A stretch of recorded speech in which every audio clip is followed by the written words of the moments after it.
काय करताय तुम्ही? बेटा आपके बच्चे को खिलाता है। मला खायचं आहे ना हो आज गाजरचा हलवा. मम्मी काय करू? लागा ना कामाशी. हम्म. मी मा सोनूले काही काम सांगेन ना ऐकणार नाही का माझी सोनू. लागले की मग लगेच गाजर घशाला. मग काय पेटवली गॅस, ठेवली कढाई, विचारला मला तुपाचा डब्बा. मग मी बोलली वाटेल सोनू तेवढं होता कढाईमध्ये. मग काय घिसलेले गाजर ओतून दिले कढाईमध्ये. घेतली लगेच एका हातात छानशीन एका हातात चम्मचनं लागले फिरवायला.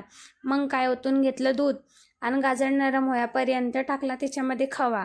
खवासुद्धा झाल्यावर साईडला सोनूने खिचडी लावून दिली होती. मग काय तोपर्यंत गाजरमध्ये साखर टाकून दिला. काय राव झाला की मग आपला गाजरचा हलवा रेडी. मग मी आज माझ्या सोनूला बोलली की सोनू सर्वात आधी आज तुम्ही सासूबाईला द्या सव करा, कारण ते मागच्या व्हिडिओमध्ये रागवलेले होते आमच्यावर. आता मी सोनूला सांगेल की आज त्यांच्या हातचा हलवा कसा झाला.